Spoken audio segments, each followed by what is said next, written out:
ಸಂಪರ್ಕದಲ್ಲಿ ರಂಜಿತ್, ಮತ್ತೊಂದು breaking update ಈಗ ಲಭ್ಯವಾಗ್ತಾ ಇದೆ. ಪಂಚನಾಮೆ ದಿನವೇ FSL ತಂಡ ಹಾಜರಿತ್ತು. ಇವರ ಸಮ್ಮುಖದಲ್ಲೇ ಸಿಸಿ ಕ್ಯಾಮೆರಾ ಸೀಸ್ ಆಗಿದೆ. ಆದರೆ ಇದೆಲ್ಲದಕ್ಕೂ ಮೊದಲೇ CCTV ದೃಶ್ಯ ಓಡಾಡಿದೆ. ಇಂತಹ ರಿಕವರಿ ಇದೆ ಮೊದಲ ಬಾರಿಗೆ ನಾನು ನೋಡ್ತಾ ಇರೋದು. ಪಂಚನಾಮೆ ಮಾಡೋದಕ್ಕೆ ಅಂತ ಹೋಗುವಂಥ ಸಂದರ್ಭದಲ್ಲಿ ಪೊಲೀಸರು ಸಾಮಾನ್ಯವಾಗಿ FSL ಟೀಮ್ಗೆ ಇನ್ಫಾರ್ಮ್ ಮಾಡಿ ಬಂದ್ಬಿಡಿ ಅಂತೇಳಿ ಕರ್ಕೊಂಡು ಹೋಗ್ತಾರೆ. ಅಲ್ಲಿವರೆಗೂ ಯಾವುದನ್ನು ಕೂಡ ಸೀಸ್ ಮಾಡೋದಿಲ್ಲ. ಆದರೆ ಇಲ್ಲಿ ಅವರು ತೋರಿಸ್ತಾ ಇರೋದೇನು ಲೂಪೋಲನ್ನು, ಏನು ಅಂದರೆ ಇಲ್ಲಿ FSL ಅವರು ಬರ್ತಾರೆ, ಪೊಲೀಸ್ ಅವರು ಬರ್ತಾರೆ, ಪಂಚನಾಮೆ ಮಾಡ್ತಾರೆ, ಸೀಸ್ ಮಾಡ್ತಾರೆ. ಅದಕ್ಕಿಂತ ಮುಂಚೆ ವಿಡಿಯೋ ಹೇಗೆ ಹೊರಗೋಯ್ತು, ವಿಡಿಯೋ ಹೇಗೆ ಹರಿದಾಡಿತು, ಈ ಥರದ ರಿಕವರಿ ನಾನು ಇದೇ ಮೊದಲಿಗೆ ನೋಡ್ತಾ ಇರೋದು ಅಂತ ಹೇಳಿದ್ದಾರೆ. ಈ ಥರದ ರಿಕವರಿನ ನಾನು ಫಸ್ಟ್ ಟೈಮ್ ನೋಡ್ತಾ ಇರೋದು ಅಂತೇಳಿ CV ನಾಗೇಶ್ ಅವರು ವಾದವನ್ನು ಮಂಡಿಸ್ತಿದ್ದಾರೆ. ಈ ಎಲ್ಲ ಅಂಶಗಳನ್ನು ಮುಂದಿಟ್ಟುಕೊಂಡು ಈ ಎಲ್ಲ ಅಂಶಗಳನ್ನು ನ್ಯಾಯಾಧೀಶರ ಮುಂದೆ ಅದನ್ನು ಪ್ರಸ್ತಾಪ ಮಾಡಿ, ಇಲ್ಲೇನೋ ಸ್ವಲ್ಪ ಗೊಂದಲ ಇದೆ, ಕನ್ಫ್ಯೂಷನ್ ಆಗ್ತಾ ಇದೆ, ಪ್ರೀ ಪ್ಲಾನ್ ಇಲ್ಲೂ ಕೂಡ ಕಂಡು ಬರ್ತಾ ಇದೆ, ಹಾಗಾಗಿ ಜಾಮೀನು ಕೊಡಬೇಕು, ತಮ್ಮ ಕಕ್ಷಿಗಾರರಿಗೆ ಜಾಮೀನು ಮಂಜೂರು ಮಾಡಿ ಅಂತೇಳಿ ರಿಕ್ವೆಸ್ಟ್ ಮಾಡ್ತಾರೆ.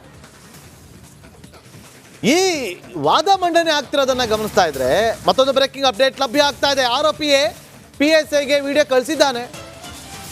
ಅಂದ್ರೆ CCTV ದೃಶ್ಯಾವಳಿಯಲ್ಲಿ ಯಾವುದೇ ಕಂಟೆಂಟ್ ಇಲ್ಲ, ಯಾವುದೇ ಕಂಟೆಂಟ್ ಇಲ್ಲ. ಅಲ್ಲಿ CCTV ದೃಶ್ಯವನ್ನ ಯಾರು ಕಳಿಸ್ತಾರೆ? ಆರೋಪಿ ಪ್ರದೋಷ್ ಎಲ್ಲೋ ಹೊರಗಿದ್ದಂಥ ಸಬ್ ಇನ್ಸ್ಪೆಕ್ಟರ್ ವಿನಯ್ಗೆ ಕಳಿಸ್ಕೊಡ್ತಾರೆ. ಮತ್ತೊಂದು ಬ್ರೇಕಿಂಗ್ ಅಪ್ಡೇಟ್, ಪ್ರದೋಷ್ ಜೊತೆ ಮಾತಾಡಿದ PSI ಮೊಬೈಲ್ ಸೀಸ್ ಮಾಡಿಲ್ಲ ಯಾಕೆ? ಕೋರ್ಟ್ ಗಂಭೀರ ಪ್ರಶ್ನೆ ಎತ್ತಿದ ದರ್ಶನ್ ಪರ ವಕೀಲರು ಕೋರ್ಟ್ನಲ್ಲಿ. ಅದನ್ನ ಯಾಕೆ ಸೀಸ್ ಮಾಡಲಿಲ್ಲ?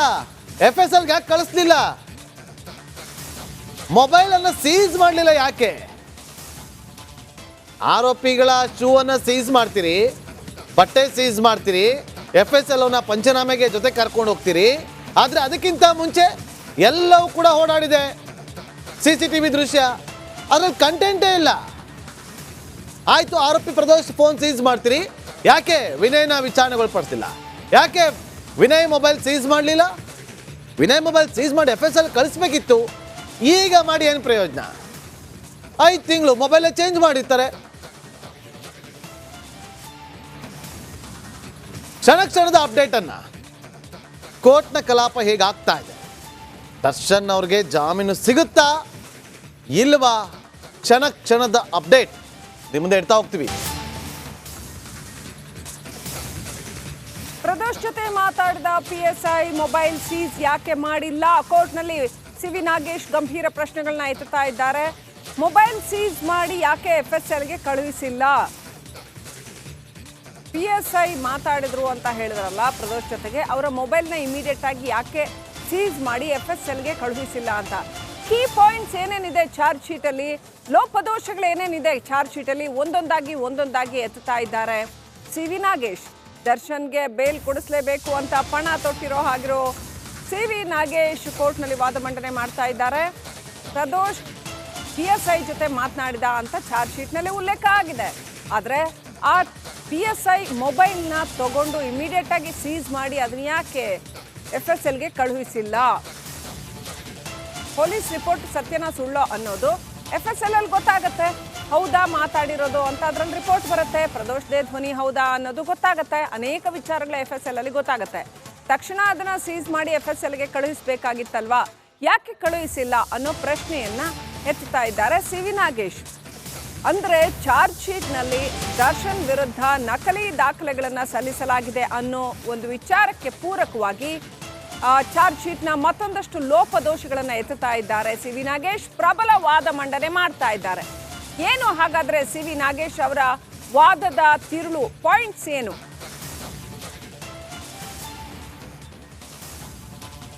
ಚಾರ್ಜ್ ಶೀಟ್ನ ಮತ್ತೊಂದು ಲೋಪವನ್ನು ಎತ್ತಿದ್ದಾರೆ. ಏನದು ನೋಡೋಣ. ಇನ್ನೇನು ಬರಬೇಕಾಗಿದೆ ಬ್ರೇಕಿಂಗ್ ಅಪ್ಡೇಟ್. ಪ್ರಬಲ ವಾದ ಮಂಡನೆ ಮಾಡ್ತಾ ಇದ್ದಾರೆ. ಈಗಾಗಲೇ ನಾವು ನೋಡ್ತಾ ಇದ್ದೀವಿ, ಮೊಬೈಲ್ ಯಾಕೆ ಸೀಸ್ ಮಾಡಿಲ್ಲ, PSI ಜೊತೆ ಪ್ರದೋಷ್ ಮಾತಾಡಿದ್ರು ಅಂತ ಹೇಳಿರ್ತಕ್ಕಂಥ ಆ ಮೊಬೈಲ್ ಇದೆಯಲ್ಲ ಅದನ್ನ ಯಾಕೆ ಇನ್ನೂ ಸೀಸ್ ಮಾಡಿಲ್ಲ ಅನ್ನೋಂಥ ಪ್ರಶ್ನೆ ಎತ್ತಿದ್ದಾರೆ. ಹಾಗಾದ್ರೆ ಇವತ್ತೇ ಜಾಮೀನು ಸಿಗತ್ತಾ ದರ್ಶನ್ಗೆ? ಗೊತ್ತಿಲ್ಲ, ನ್ಯಾಯಾಲಯ ಏನು ಯೋಚನೆ ಮಾಡುತ್ತೆ, ಏನು ನಿರ್ಧಾರ ಕೈಗೊಳ್ಳುತ್ತೆ ಅನ್ನೋಂಥದ್ದು. ರೈಟ್, ಬ್ರೇಕಿಂಗ್ ಅಪ್ಡೇಟ್ ಬರ್ತಾ ಇದೆ. ವಾದ ಮಾಡ್ತಾ ಇರೋದ್ರ ಒಂದೊಂದೇ ಪಾಯಿಂಟ್ಸ್. ಪಂಚನಾಮಿಯಲ್ಲಿ ರೆಂಬೆಯಲ್ಲಿ ರಕ್ತದ ಕಲೆ ಇದೆ ಅಂತ ಇದೆ, ಆದರೆ FSL ವರದಿಯಲ್ಲಿ ರಕ್ತದ ಕಲೆಯ ಉಲ್ಲೇಖವೇ ಇಲ್ಲ. ಪಂಚನಾಮೆ ಮಾಡುವಾಗ ಪೊಲೀಸರು ಬರ್ಕೊಂಡಿದ್ದಾರೆ. ಅಲ್ಲಿ ಸಿ.ವಿ. ನಾಗೇಶ್ ಅವರ ವಾದ ಇದು. ಸಿ.ವಿ. ನಾಗೇಶ್ ಅವರು ಮಂಡಿಸ್ತಾ ಇರ್ತಕ್ಕಂಥ ಅಂಶಗಳು. ರೆಂಬೆಯಲ್ಲಿ ರಕ್ತದ ಕಲೆ ಇದೆ ಅಂತ ಪಂಚನಾಮೆ ಮಾಡುವಾಗ ಉಲ್ಲೇಖ ಮಾಡಿದ್ದಾರೆ, ಆದರೆ FSL ರಿಪೋರ್ಟ್ ಅಲ್ಲಿ ಆ ರಕ್ತದ ಕಲೆಯ ಉಲ್ಲೇಖವೇ ಇಲ್ಲ. ಹಾಗಾಗಿ ಏನದು?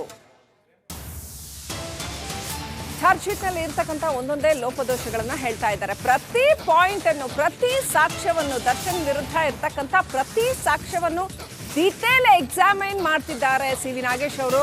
ಹಾಗಾಗಿ ಒಂದೊಂದೇ ಪಾಯಿಂಟ್ ಅಲ್ಲಿ ಇರ್ತಕ್ಕಂಥ ಲೋಪದೋಷಗಳನ್ನ ಹೇಳ್ತಾ ಇದ್ದಾರೆ. ಪ್ರೊಸೀಜರ್ ಕರೆಕ್ಟ್ ಆಗಿ ಫಾಲೋ ಮಾಡಿಲ್ಲ ಪೊಲೀಸ್ನವರು ಅನ್ನೋಂಥದ್ದನ್ನ ಮತ್ತೆ ಪ್ರೂವ್ ಮಾಡ್ತಾ ಇದ್ದಾರೆ ಸಿ.ವಿ. ನಾಗೇಶ್. FSL ವರದಿಯಲ್ಲಿ ರಕ್ತದ ಕಲೆಯ ಉಲ್ಲೇಖ ಇಲ್ಲ, ರೆಂಬೆಯಲ್ಲಿ ರಕ್ತದ ಕಲೆ ಇತ್ತು ಅಂತ ಮಹಜರ್ ಮಾಡುವಾಗ ಬರ್ಕೊಂಡಿದ್ದೀರಿ. 122 ಬಾರಿ PSI ಜೊತೆ ಪ್ರದೋಷ್ ಮಾತಾಡಿದ್ದ ಅಂತೀರಿ. ಆ ಮೊಬೈಲ್ ಅನ್ನ FSL ಕಳಿಸಿಲ್ಲ ಯಾಕೆ? ಈ ತರದ ಅತ್ಯಂತ ಮಹತ್ವದ ಅಂಶಗಳನ್ನ ಸಿ.ವಿ. ನಾಗೇಶ್ ಎತ್ತುತ್ತಾ ಇದ್ದಾರೆ. ಸೊ ಪೊಲೀಸರು ತಪ್ಪು ಮಾಡಿದ್ದಾರೆ ಅಂತ ಸಿ.ವಿ. ನಾಗೇಶ್ ಪ್ರೂವ್ ಮಾಡೋದಕ್ಕೆ ಏನ್ ಬೇಕೋ ಅದೆಲ್ಲ ಪಾಯಿಂಟ್ಸ್ ನ ರೈಸ್ ಮಾಡ್ತಾ ಇದ್ದಾರೆ.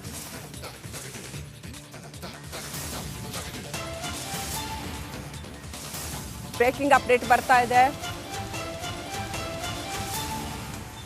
ವೀಕ್ಷಕರೇ, ದೃಶ್ಯಗಳಲ್ಲಿ ನೋಡ್ತಾ ಇದ್ದೀರಿ, ಬಳ್ಳಾರಿಯ ದೃಶ್ಯಗಳನ್ನ ನೋಡ್ತಾ ಇದ್ದೀರಿ.